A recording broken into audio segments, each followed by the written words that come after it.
it obviously hits a national security, I guess, vector in terms of U.S. companies paying North Korean workers, which violates U.S. sanctions, and that money going to, fund the nuclear program. That is kind of the crux of the U.S.'s focus as far as enforcement is concerned.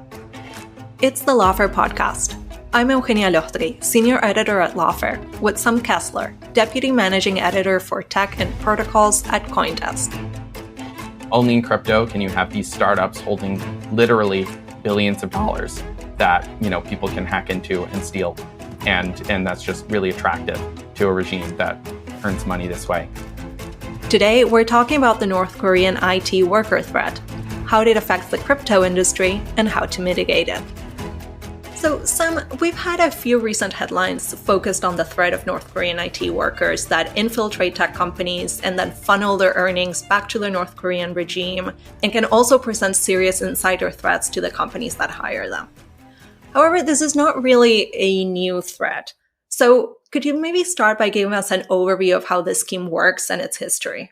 The way that this works is North Korea, through a variety of different means, has been trying to get into US and global technology companies by simply planting workers in these companies, accruing revenues to those workers, and then sending those revenues back to the regime. According to the US and UN research on this, that money theoretically goes to fund the regime's nuclear program. So how this actually works from start to finish is typically, and I'm focused particularly in the crypto space, so my context is somewhat limited to that, but broadly what I've seen is these North Korean IT workers will apply to jobs in the United States and other countries through the same sorts of job portals that quote unquote typical employees would use, except the difference here is, of course, because North Korea is subject to such strict global sanctions, which we can talk about, they take lots of lengths to obscure their actual identities. So they'll apply through, in the crypto case, for example, crypto job list or even Indeed.com. Sometimes companies I spoke to said that more than half of their applications came, by their own assessments, they'd learn later on, from North Korean IT workers. They'll apply to these jobs, they'll interview just like anybody else, and then they'll do the job. Sometimes they'll also, though, reach out through other channels like Telegram and Discord, which are really big messaging platforms in the crypto space. They really are sort of native, it seems, at least in the crypto case, to the industry that they are infiltrating. And so they apply just like anybody else would into those industry companies. So we don't tend to think of North Korea as a hub of innovation. So I'm curious about who these hackers are, where are they operating from, and, how are they advancing the North Korean regime objectives through this work? Yeah, so my knowledge of this is somewhat restricted to what I've read in research reports from US authorities and the United Nations. So, in terms of my knowledge of the actual background of these workers. But according to these reports, the workers work in a variety of locations, not just in North Korea, but typically actually in places in China, Laos, and Russia are the big ones that you hear about. Serbia is also on that list. But you can think of it almost reminds me of what you hear about in terms of these pig butchering schemes that you read about all the time, where people kind of set up in these call centers and are kind of just working around a bunch of other people in similar positions to, in this case, infiltrate companies. So just for any listener who might not be familiar with the pig butchering scheme, could you explain a little bit what you mean by that?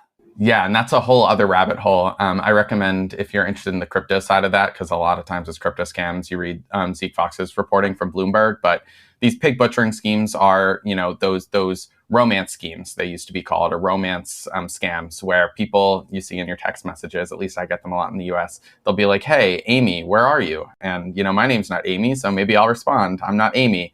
What they'll do is they'll kind of create a, rapport, create a relationship with you, and then by, through various different means, fatten the pig, that being you, through affection or whatever else, and then butcher that pig by taking your money, getting you to invest in, for example, crypto scams.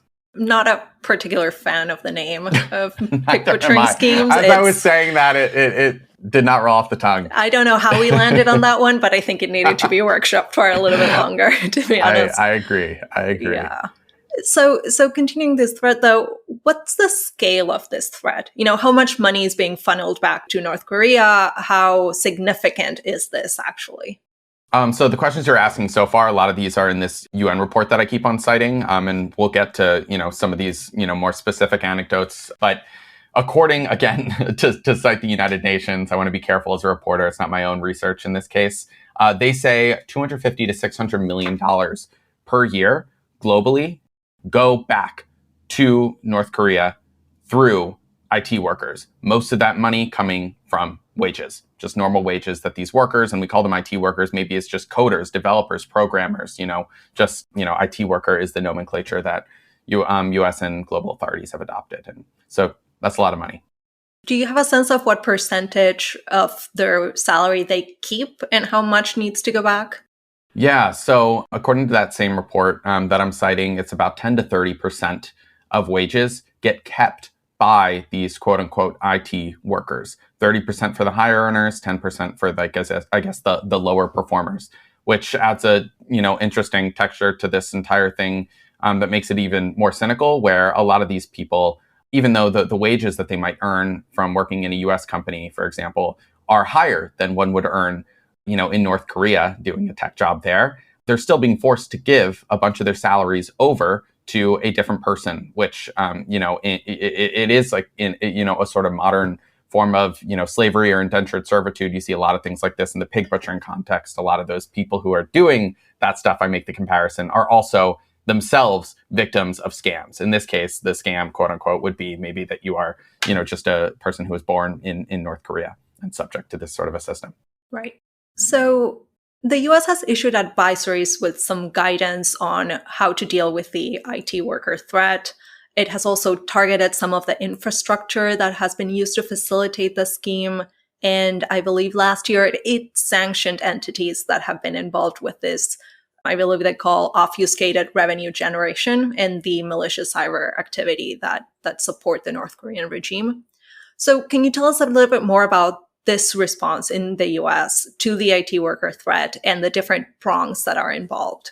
Yeah, so the IT worker threat kind of hits, it obviously hits a national security, vector in terms of US companies paying North Korean workers, which violates US sanctions, and that money going to, fund the nuclear program. That is kind of the crux of the US's focus as far as enforcement is concerned, is that these are technically sanctions violations that these companies are, quote unquote, committing by hiring these workers. So oftentimes you'll see Treasury, the US Department of Treasury getting involved and probing companies. For example, one of the companies that I spoke to was contacted by the FBI. The FBI was like, hey, we see some weird transactions going from your blockchain wallet to another blockchain wallet that we believe is connected to North Korea. The company then responded to that FBI agent and said, hey, these are contractors that we hired to build such and such, crypto program. And then that kind of opened up a probe on the Treasury side that was ultimately closed. And that gets to the next part, which is, this is kind of like a sanctions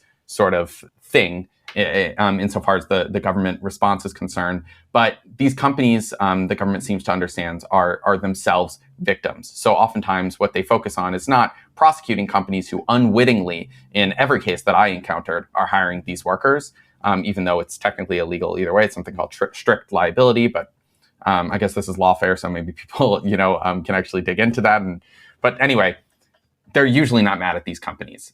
These companies are getting victimized. But what they do focus on is giving them as much as they can to kind of understand whether they might actually be targeted by these sorts of schemes. So, for example, publishing the addresses of known North Korean crypto wallets or banks, for example, that help launder the funds. They're published to the Office of Foreign Assets Control's global sanctions database, so companies can see if their money is going there. But usually North Korea, at least these days, is more clever than that. And they kind of, group a lot of their funds together in wallets that are harder to trace. And all of this gets really complicated. But bottom line is that, the US has posted a lot of things online for how companies might be able to protect themselves from these sorts of schemes. So let's dig into that a little bit more, because Sure. I am interested in, from the perspective of a tech company who, is just interested in hiring competent people to do whatever they're doing. Right. What are some of the red flags that these workers can present, both during the interview process, but also once you maybe actually unwittingly hire them? What are some of the things that you should be looking for? I mean, maybe the first thing I'll say here, just to kind of provide an anecdote of what this looks like, maybe that'll be helpful for the conversation, like what this looks like from a company's perspective, and then we can talk about, what one could look out for in that sort of a case. So, an example that comes to mind is there's a crypto company that I reported on called Trueflation. The founder hired, it's a startup, and the founder hired a worker who was named Ryuhei, who was ostensibly a Japanese employee.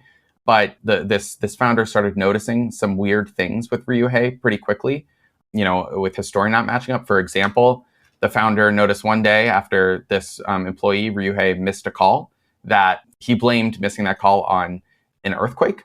But, the employee claimed that he was in Tokyo, but there was no earthquake, in that time frame in Tokyo. So that's kind of a weird flag. But you're not thinking North Korea, right? So, spoiler alert, this person ends up being a North Korean IT worker. But anyway, it's not what comes up in your mind as a founder who's hired somebody. But later on, what ends up happening is this person just disappears, doesn't show up to some meetings, and then comes back. And when they hop back on the call, it is clearly, according to this founder, a different person. The employee literally dropped his Japanese accent. That's crazy. So it is crazy. And I heard so many stories like this about, these sorts of employees. But this founder thought that, he had done all the steps that one would normally need to do to hire somebody.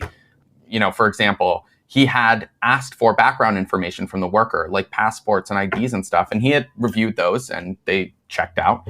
Nothing, the employee also wasn't a particularly bad performer. And that's something else that you hear about if you do reporting on this or speak to these people. A lot of times, these quote unquote North Korean IT workers are actually stellar, not just good employees or not bad employees. Sometimes they're stellar developers.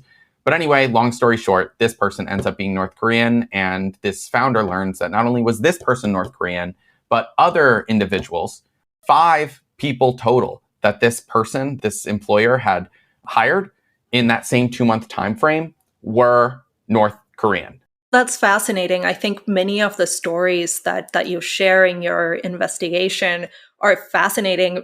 Something that stuck out to me was when you were talking about one person pretending to be many employees so that they could earn the wages, or the fact that maybe they would rotate who was pretending to be whom. So, in the same way that this person showed up and was suddenly not Japanese anymore, they would be different people. And the different ways in which they try to cover that up. I think if you could speak to that a little bit more, that I thought was really interesting and kind of an insight into the issue that we don't usually get by just looking at a UN report.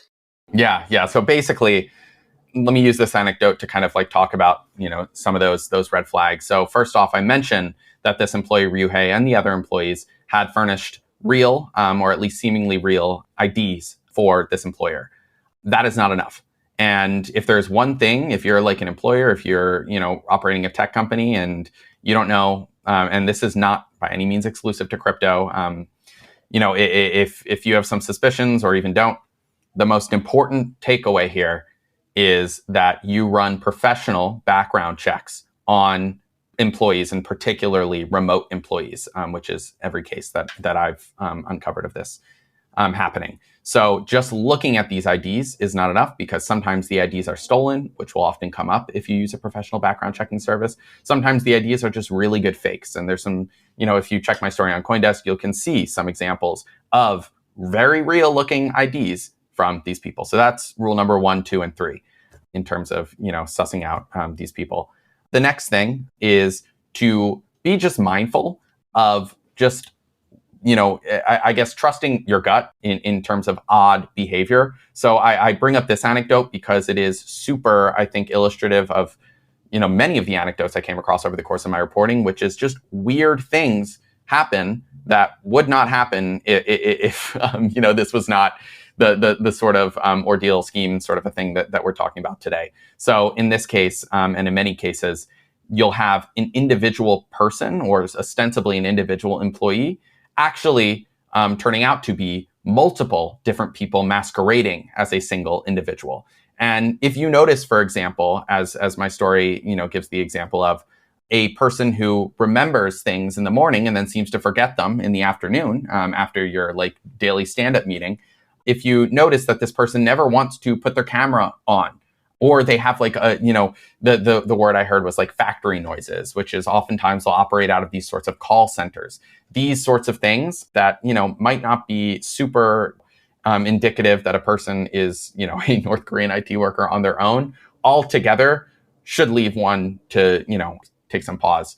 But the last thing that I'll say too is when it comes to these sorts of hiring operations, you truly cannot necessarily go off of the performance of the employee when you're trying to determine, like you basically can't assume that a person is not who they claim to be just because their aptitude is not at the level that you expect it to be based on, the thing that they're applying for. So sometimes they'll have a person conducting them, the interview being the interviewee who is not the actual employee who shows up to work on day one.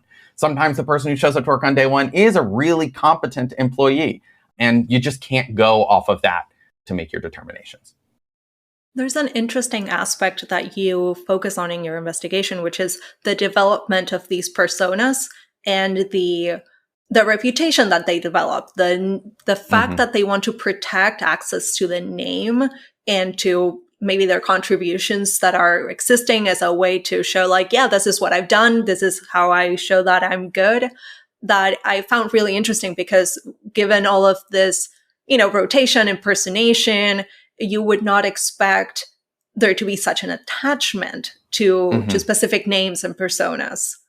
Can you talk about that a little bit more? Yeah, absolutely. So what you're referencing is this additional anecdote in the piece about a crypto project called Sushi, which is a decentralized exchange. It lets people swap cryptocurrencies without middlemen on a blockchain. This is not a blockchain podcast, so we don't really need to get into any of that. It's a crypto project. That's enough for us. Yeah, as it should be. But anyway, in this particular case, the project, I call it a project because crypto companies, it's a whole weird thing, but you call it a project. They had employed a contractor, in this case, who went under a pseudonym, but actually used his quote unquote real name, Anthony Keller, when he applied to work for this company. So Anthony Keller does work. He brings his friend on board, who's ostensibly Serbian, named Sava Grujic. Anthony claimed to be living in Georgia in the United States. And then Sushi later on gets hacked. Something you see here is not only do these IT workers accrue wages and send those back to North Korea, but sometimes they'll also, and we'll talk about this, be involved in the hacking operations that the regime pulls off all over the place. But anyway, in the Sushi case, $3 million was stolen, but then that $3 million is returned. Once this kind of uproar happens within the company, within the project, and once people threaten to get, federal agents in the U.S. involved and threaten to quote unquote dox, some of the people involved in this, who are, now based on my investigation, suspected to be North Korean, at the time just suspected to be hackers. There was a lot of suspicion at the time that those two individuals that I mentioned, who did perpetrate this hack, were one person. Long story short, I don't know if I'm giving the most linear, narrative to what happened here. The key thing that Eugenia, I think you referenced, is that they did try to protect the reputation or the identity, it seems, of at least one of these individuals by giving this money back. And why that is could be a variety of different things. And this is my hypothesizing. One of them could just be that they do steal identities. And it's not free to get a stolen passport, a stolen ID. So that's one thing. You just want to protect that. And $3 million for North Korea, which is doing hacks all the time, might just not be worth it when you can pull in a lot of money from these, IT workers just wage-wise. The other thing, though, and I think this is the most important thing, is that these IT workers, they'll build a reputation over time, which is particularly important in the crypto space, where everything is often by kind of word of social media mouth, conducted on Twitter, Discord, Telegram, on forums.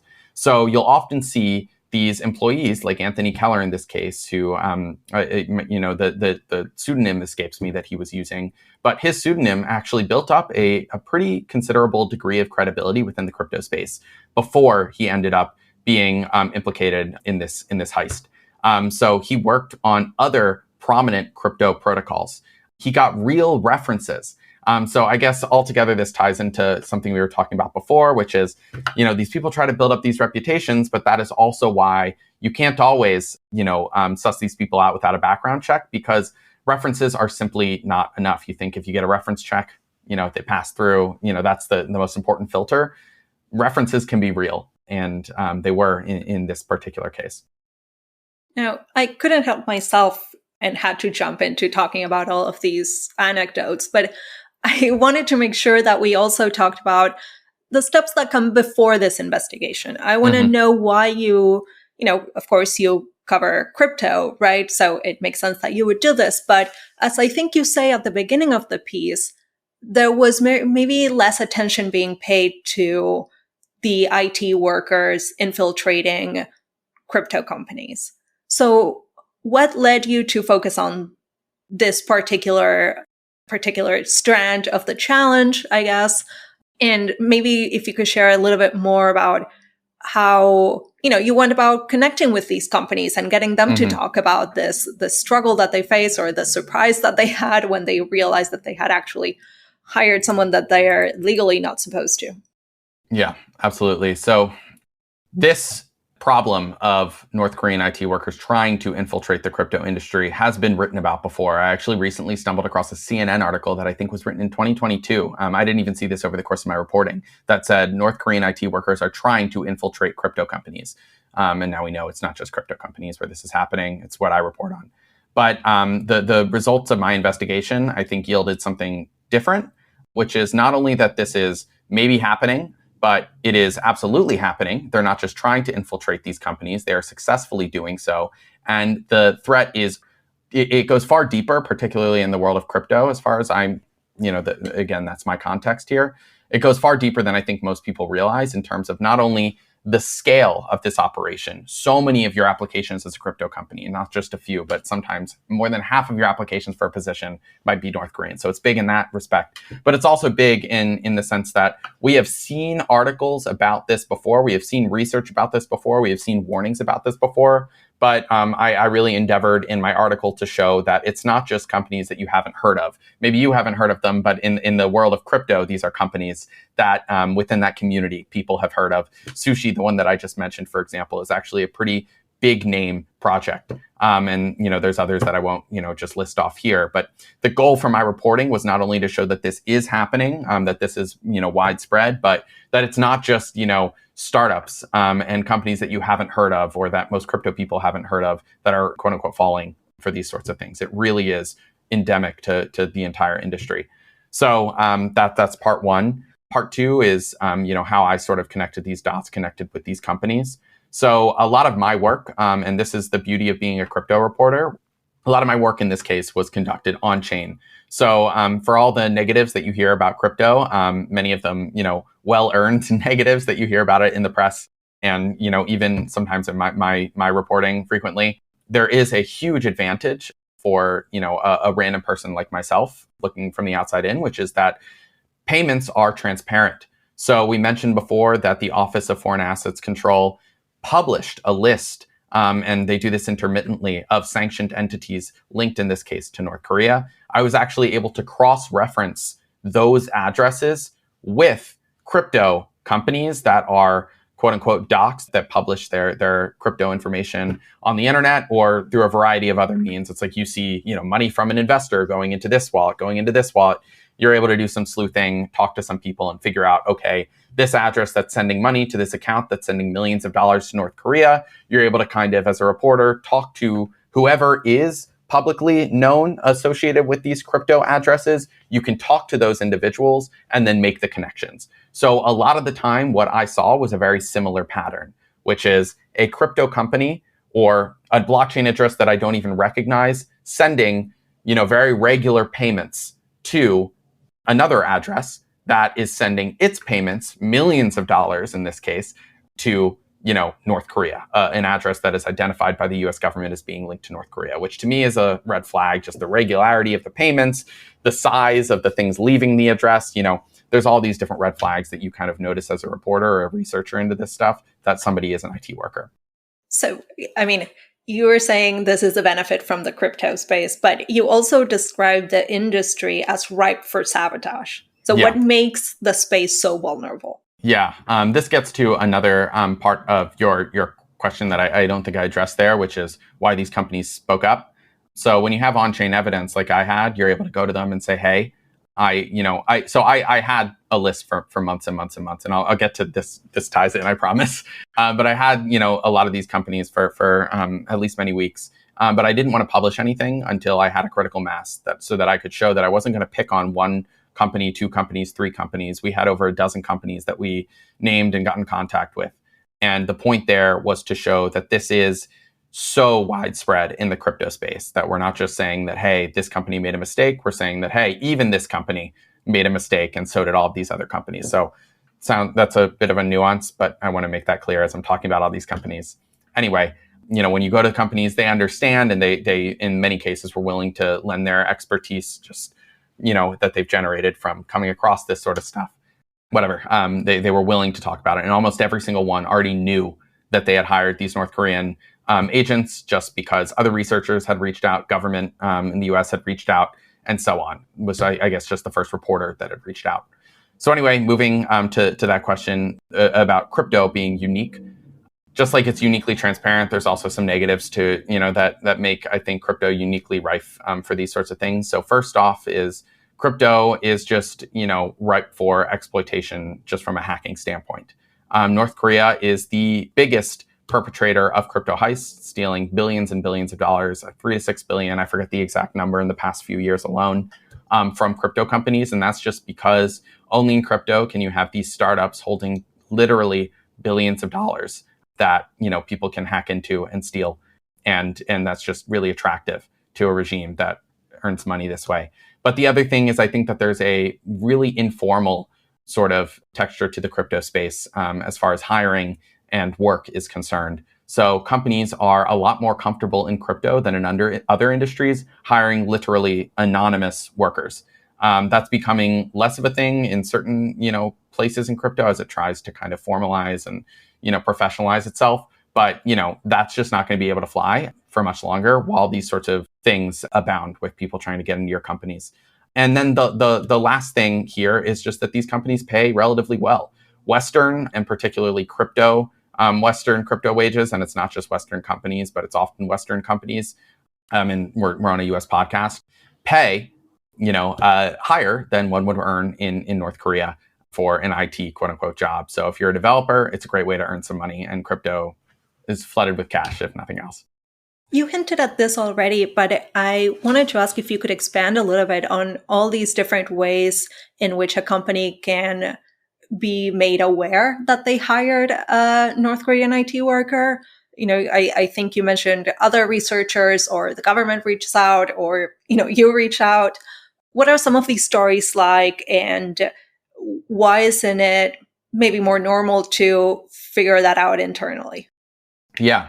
So in many cases, I think these companies do figure it out internally. So a lot of the times, what you'll hear in Trueflation, the anecdote that I mentioned a while ago, what they did was they reached out to one of their investors, a company that invests into Trueflation, and that company had actually, and I don't name them because they don't want to be named, because they do a lot of research on this that they want to keep quiet. But long story short, this company, has just generated a ton of, I guess, institutional knowledge insofar as the North Korean IT worker threat is concerned, where they were able to use their own years of learnings from themselves and companies they've invested in to connect certain dots and show, hey, these behaviors, these specific addresses, whatever, are red flags.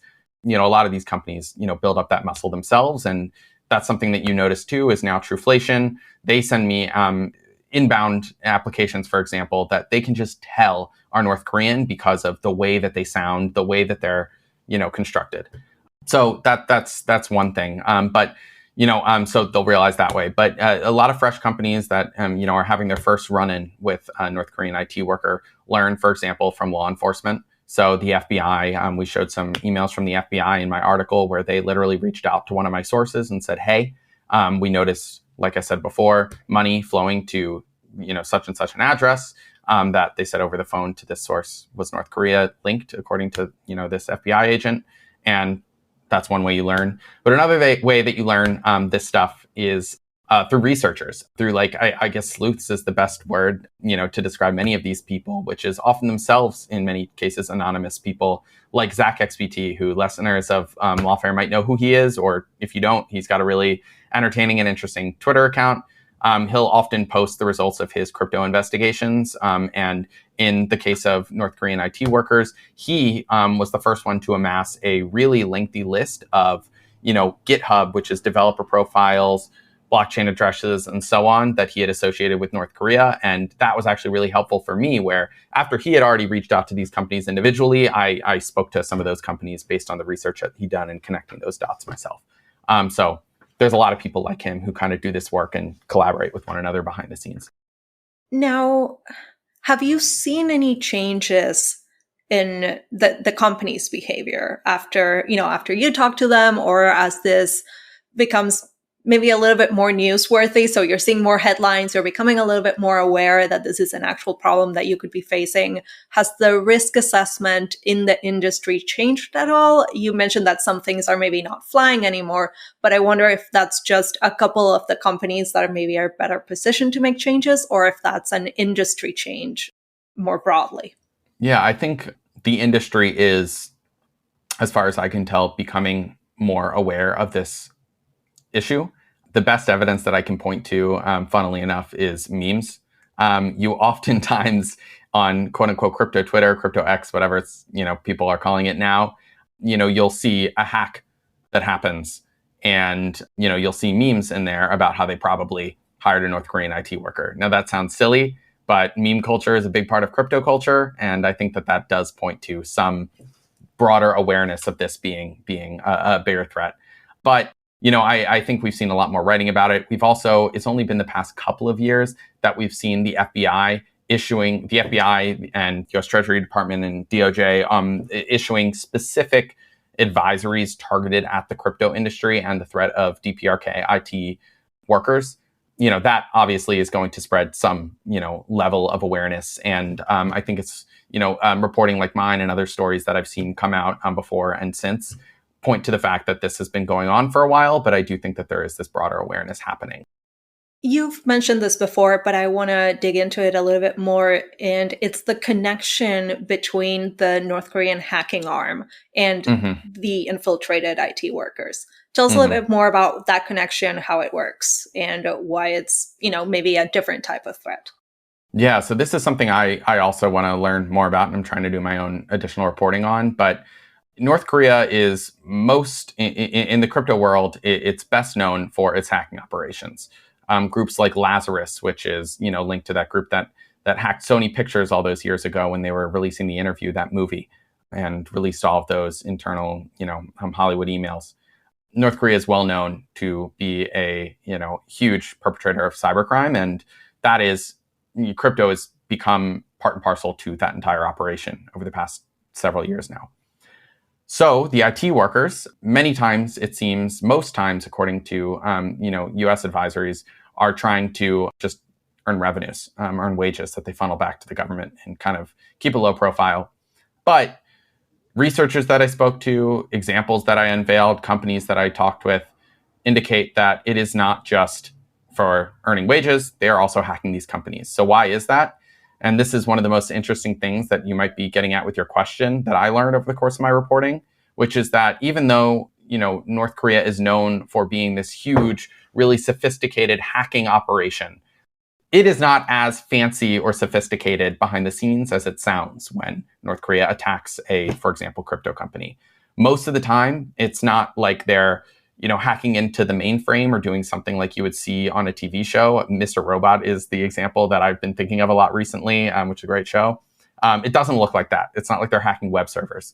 What they're actually doing is even more cynical in a certain sense, which is a lot of, I guess, social engineering is the word that is used often to describe these sorts of things, where almost like in the pig butchering example I was giving before, they will earn the trust of a victim in some way and then exploit them accordingly. So one way in crypto that this bears fruit is just that a lot of crypto companies are controlled by individuals holding, they're called private keys, secret keys, they're like passwords.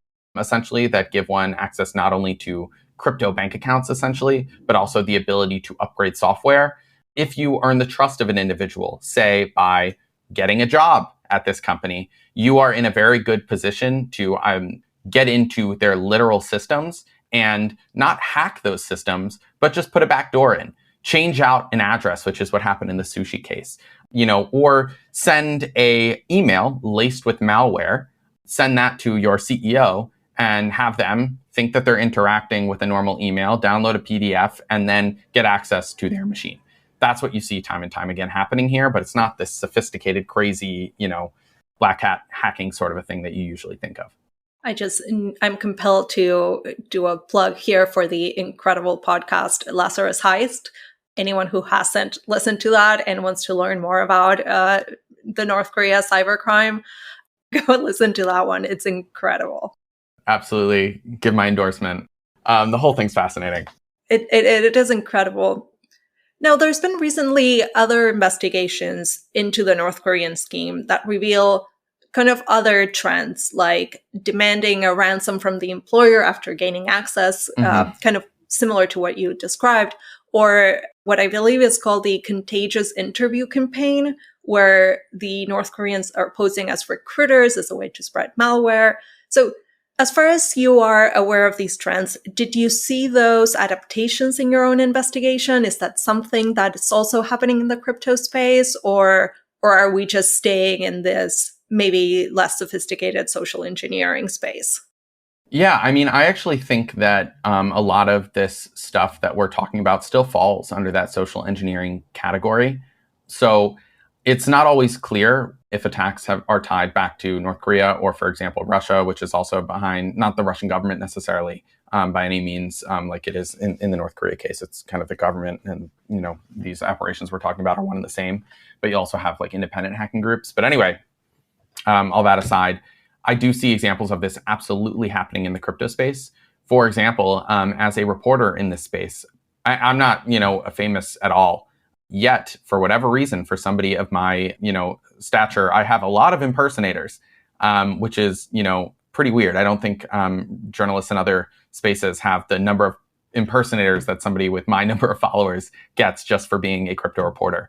What often happens is you will have people pretending to be me, a reporter at CoinDesk, reaching out to companies, saying they are me, asking for an interview, and then sending a link that is laced with malware, like that example I gave before. You see that all of the time, to the point where I actually have warnings on my Twitter account to make sure it's actually me that you're speaking to. It's not always clear if that's North Korea doing this stuff, but that's part of it. I'm glad we got you. Yeah, it is me, I promise. But yeah, you just have to be incredibly careful. And the other, side of this that you mentioned before is these recruiters. So a dream job heist or dream job attacks are, how I've heard them referred to sometimes, where you'll literally reach out to an executive with a offer of a dream job and say, hey, we'd love to speak to you. Another example of this too is, you'll pretend to be an investor and be like, hey, we'd love to get some time on your calendar. Maybe we'll give you $1 million. Insinuated in the offer. But what they'll do is they'll literally just send you a link. That is all that it takes. And if you click on that link, either it'll download malware or it will encourage you to initiate a transaction. And in crypto, people are just not as sanitary as they should be about how they deal with their personal devices, wallets, and so on. And that's where they get you. But that's still social engineering, because they're just tricking you into doing something. It's like phishing rather than, uploading some crazy code, and actually exploiting the back end of a piece of software. As we start to conclude the conversation, I would like to leave us maybe on a more optimistic note. So if there are any recommendations from the investigation that you can share for, increasing this hygiene, or that can help companies steer clear from the threat, what would you recommend? I almost feel like there's almost nothing else I'd recommend other than everything else pales in importance to the one thing, which is just use a professional background checking service when you hire somebody. A lot of these fake IDs will not pass muster with a true professional background checking service. So I almost feel like that's the best place to leave things as far as my recommendations are concerned. That's fair. So anything else that you'd like to add? Maybe something that we didn't get to cover today, but you think would be important for our listeners? Yeah, I mean, I think we covered a lot of ground, and I appreciate you letting me, go on my rambles here, because I as a reporter, this is just something that's obviously super fascinating to kind of learn about. But one thing that I don't know if I've sort of harped on enough, and I try to bring this up with the pig butchering, which is, we talk about these North Korean IT workers, and I don't want to, diminish, these people as literally people, and in many cases victims of the regime and of these systems that they're working within. I have tried reaching out to these people that I've, I guess obliquely been writing about in my reporting, but haven't had the opportunity to speak with them, unsurprisingly. But I think something to, bear in mind when interacting with these folks is that it's not like all of this is always happening by choice. It's a lot more, I guess you wanted to end on an optimistic note before, but to me, it is a lot more cynical than that. And I hope that comes through in our conversation. I appreciate that point. I think that's definitely important, that the victims are not just the companies, even though that's what we're covering today. So I appreciate you making that point for us to end on. Sam, thank you so much. Thank you. Thanks for having me. The Lawfare podcast is produced in cooperation with the Brookings Institution. You can get ad-free versions of this and other Lawfare podcasts by becoming a Lawfare Material supporter through our website, lawfaremedia.org/support. You'll also get access to special events and other content available only to our supporters. Please rate and review us wherever you get your podcasts. Look out for our other podcasts, including Rational Security, Chatter, Allies, and The Aftermath, our latest Lawfare Presents podcast series on the government's response to January 6th. Check out our written work at lawfaremedia.org. The podcast is edited by Jen Patia, and your audio engineer this episode was Jay Venables of Goat Rodeo. Our theme song is from Alibi Music. As always, thank you for listening.